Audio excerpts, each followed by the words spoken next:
আজকে সকালে টিফিনে রয়েছে কড়াইশুঁটির কচুরি আর ছোট আলুর দম। তা এটা তৈরি করা হয়েছে রিক আর তোমাদের দাদাভাইয়ের টিফিনের জন্য। তো ওদের টিফিনটা গুছিয়ে দেওয়া হচ্ছে। সকালটা শুরু করলাম রান্নাঘর থেকেই, একদম সমস্ত টিফিন গোছানো হয়ে গেছে আর রিকও বেরিয়ে চলে গেছে। একটু মাই নিউ ব্লগ। আশা করি আমার সব বন্ধুরা ভালো আছে আর আমরাও ভালো আছি। নতুন দিন নতুন ভিডিও নিয়ে আবারও তোমাদের সামনে হাজির হয়ে গেলাম। আজকে শিবরাত্রি, সবাই শিবরাত্রির ব্রত পালন করছে যে যার মতো করে। আমিও পুজো করব, অবশ্যই করব। তো কিভাবে কি করব সবটাই তোমাদের সাথে শেয়ার করব। আর আমি এখন রেডি হয়ে বেরোচ্ছি, কোথায় বেরোচ্ছি সেটা তোমাদের ফিরে এসে জানাবো। তো চলো দেখতে থাকো। রাস্তায় বেরিয়ে পড়েছি। রাস্তায় বেরিয়ে কিন্তু একটা সুন্দর জিনিস দেখতে পেয়েছি। শিবরাত্রির দিন দেখো শিব সেজে কিন্তু মানুষ, একটু শিবের দর্শন পেলাম। শিব সেজে কিন্তু সব দোকানে দোকানে মানে বৃত্তি তুলছে, এটাকে বৃত্তি বলে, আর নাচ করছে। সেটাই একটু তোমাদের সাথে শেয়ার করে নিলাম। রাস্তায় রাস্তায় কিন্তু ওরা এইভাবেই পয়সা উপার্জন করে।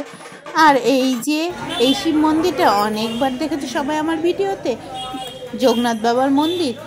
ইচ্ছে না থাকলেও কিন্তু ঠিক ঠাকুর যদি ইচ্ছা করে পুজোটা নিয়েই নেয়, তো সেটাই কিন্তু আমি দিয়ে দিচ্ছি এখানে। তো বেরিয়েছিলাম, কিছু কাজ ছিল। আর মেন কোন কাজে পুজো না করে বেরিয়েছি সেটা কিন্তু আমি একদম তোমাদের ঠাকুর ঘরে গিয়ে দেখাবো। তো যা দু একটা কেনাকাটা ছিল সেগুলো করে নিয়ে বিশেষ যে কাজের জন্য আজকের দিনে বেরিয়েছি, আজকে শিবরাত্রির দিনে পুজো না করে সবগুলোই তোমাদের সাথে শেয়ার করব। আর তার থেকে বড় কথা হলো, তো আমি যে শিব মন্দিরে প্রত্যেক বছর পুজো দিতে যাই, এবছর যেতে পারিনি, প্রচুর ভিড় হয় আর বাড়িতেও কেউ নেই, সেই জন্য যাওয়া সম্ভব হয়নি। কিন্তু শিব যদি পুজো নেয় সেটা কি কোনোভাবেই না দিয়ে আমরা পারি? তা আমি নিজে হাতে না দিতে পারলেও ওই মন্দিরের যে আমাদের পাড়ার যে শিব মন্দির, সেই মন্দিরের যে পুরোহিত, ওনাকে দিয়ে কিন্তু আমি পুজোটা দিয়ে ফেলেছি। তো পুজো দিয়ে এসেছি।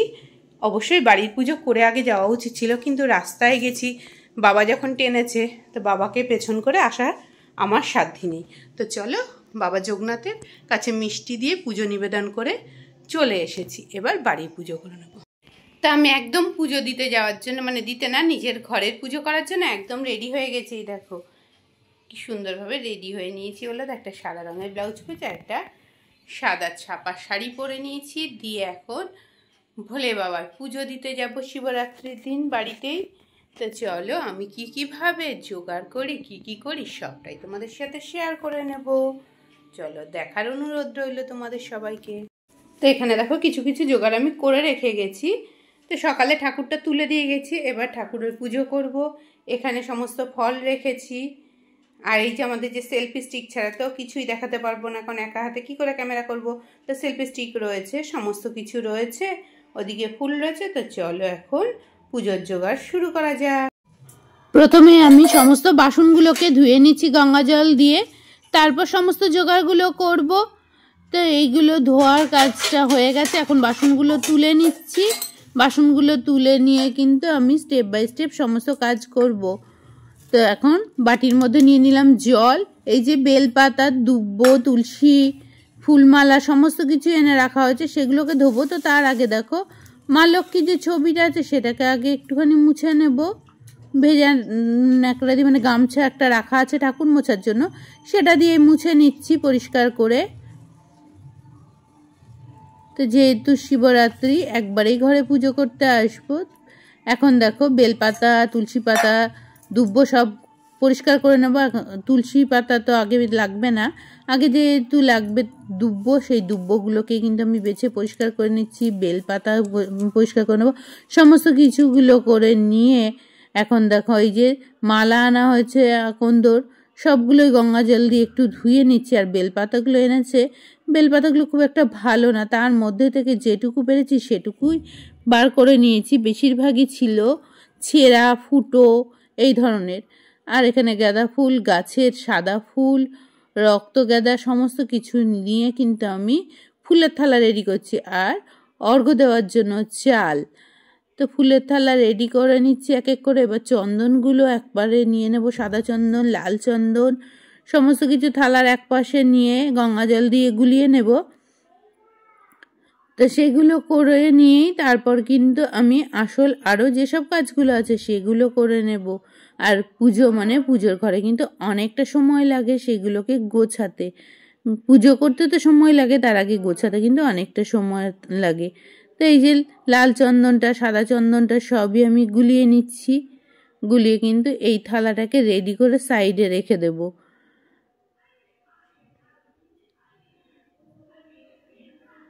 তো সাদা চন্দনটা আর একটু জল লাগবে, গঙ্গা জল, সেটা দিয়ে কিন্তু আমি গুলিয়ে নিলাম। শিব পুজো বা যে কোনো পুজো কিন্তু চন্দনটা অবশ্যই লাগে। তো এই যে আমার চন্দন গোলার কাজ কমপ্লিট, ফুলের থালা রেডি, এটাকে সাইডে রেখে দেব। এবার আমি যে জলগুলো শিবের মাথায় ঢালাবে সেগুলোকে রেডি করে নেব। এই গ্লাসটাতে সকালবেলায় দুধ নিয়ে রেখে দিয়েছিলাম, তা দুধের মধ্যে এখন দিয়ে দিচ্ছি গঙ্গা জল, বেশ অনেকটা পরিমাণে গঙ্গা জল, 1 গ্লাস করে নিচ্ছি জলটা দুধ গঙ্গা দিয়ে। এর মধ্যে এবার এক এক করে কিন্তু সমস্ত কিছু আমি দিয়ে দেবো। তো এখানে দিলাম মধু, ঘি,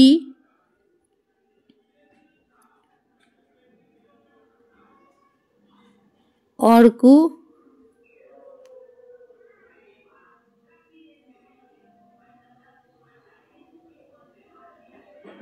একটু কর্পূর আর দই। তো দইটাও দিয়ে মিশিয়ে নিচ্ছি। তো এবার দেবো একটা বাতাসা,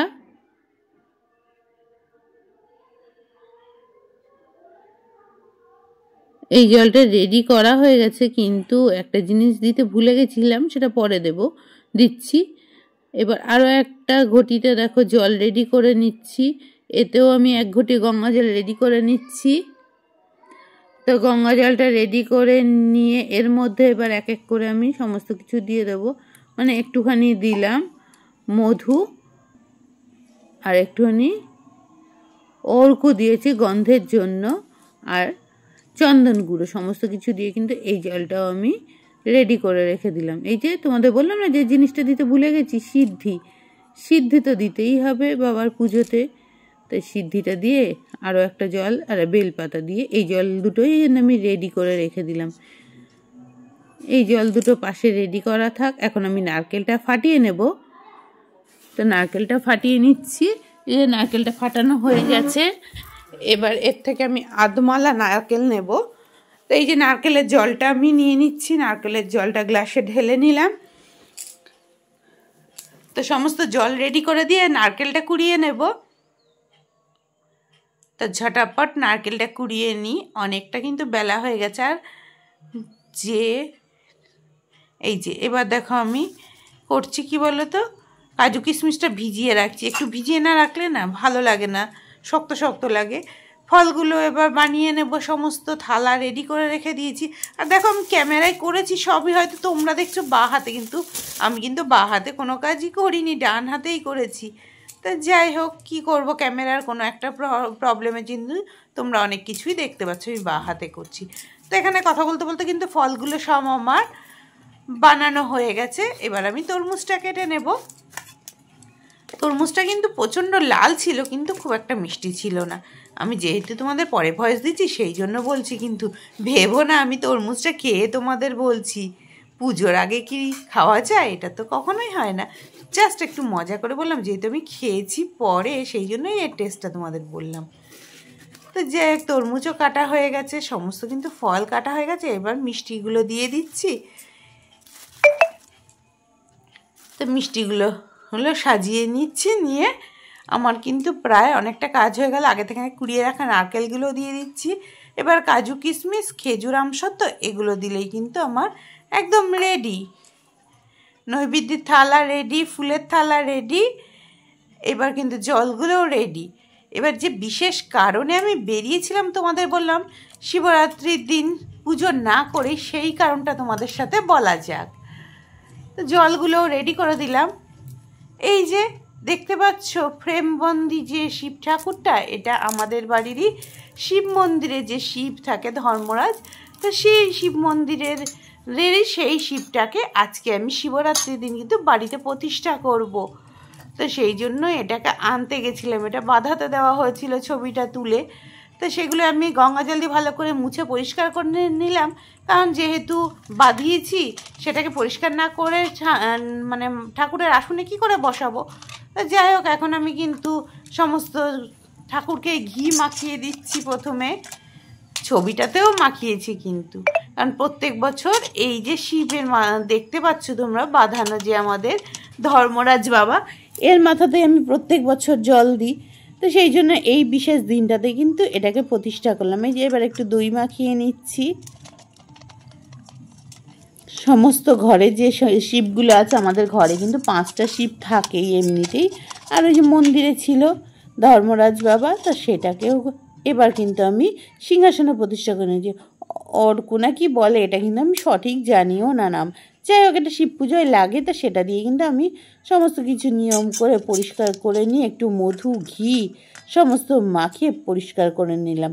এইবার যে আগে থেকে দুধ গঙ্গাটা রেডি করা ছিল সেটা দিয়ে শিবের মাথায় দিয়ে স্নান করিয়ে নিচ্ছি, কারণ সিংহাসনে তো স্নান করানো সম্ভব না, তো এই জন্য এখানে আমি স্নান করিয়ে নিচ্ছি।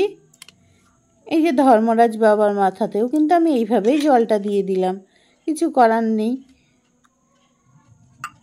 তো এবার কিন্তু আমি দেখো সব পরিষ্কার করে নেব। এর মধ্যে কিন্তু আমি নারকেলের জলটাও দিয়ে স্নান করিয়ে নিয়েছিলাম, সেটা কিন্তু স্কিপ করে গেছি তোমাদের সাথে, কারণ ভিডিওটা অনেকটা বড় হয়ে যাচ্ছে। এবার যে আর একটা ঘটিতে জল রেডি রেখেছিলাম সেগুলো দিয়েও কিন্তু আমি স্নান করিয়ে নিয়েছি ভালো করে সব ঠাকুরগুলোকে। কিছুটা বেঁচে আছে সেটা দিয়ে কিন্তু আমি লক্ষ্মী ঠাকুরকে পুজো করে দেবো, কারণ গঙ্গা জল আর চন্দন গুঁড়ো আছে, তাই ঘরের সব ঠাকুরকে আজকে এইভাবেই স্নান করিয়ে দিয়েছি। স্নান করানোর পার্ট কিন্তু আমার কমপ্লিট। এইভাবে কিন্তু আমি শিবের মাথায় জল অর্পণ করলাম, কারণ বিকল্প নেই, এখানে করলে সমস্ত বিছানা ঠাকুরের ভিজে যাবে।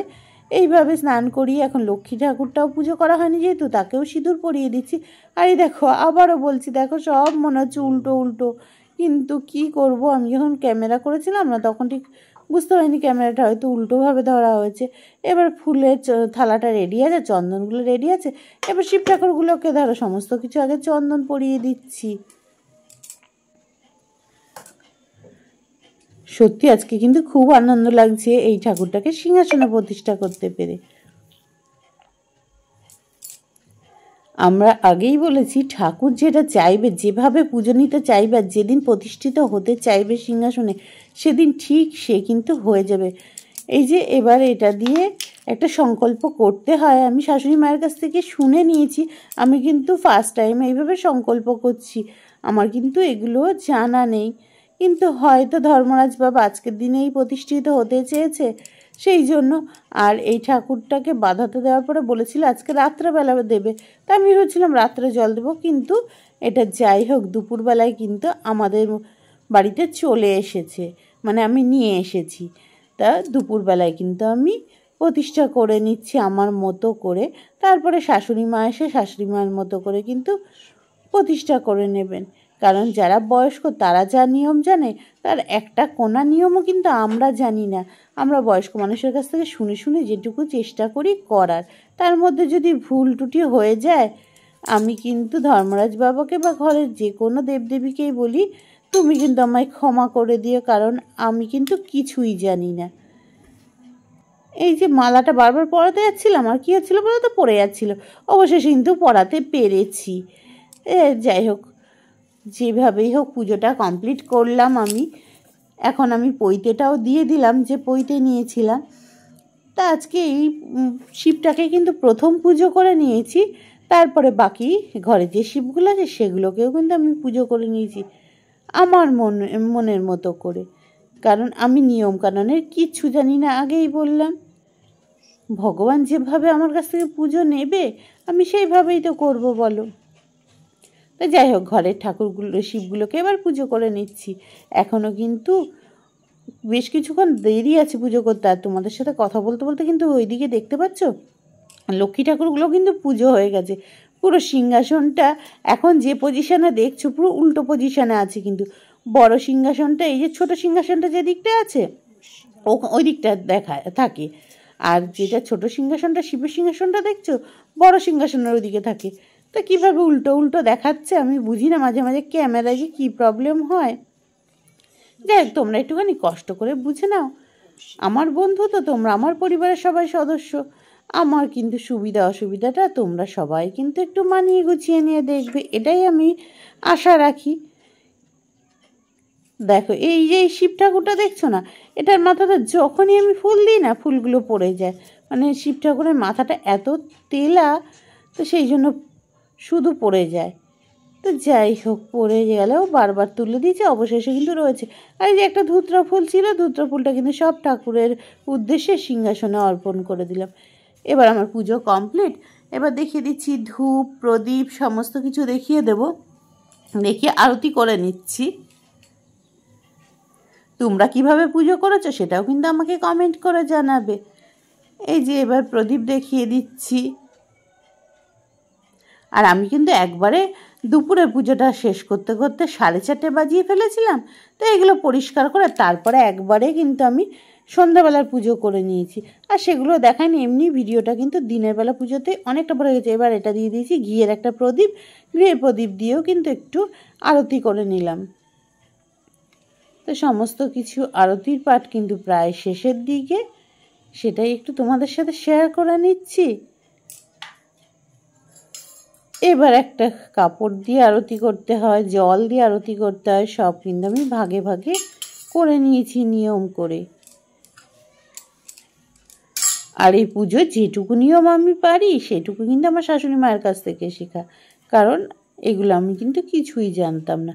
এখনও কিন্তু আমি অনেক কিছু ভুলে যাই, যতই শিখি তাও কিন্তু আমি জিজ্ঞাসা করে নিই। তো যাই হোক, এবার কাপড়টা দিয়েও আরতি করে নিচ্ছি।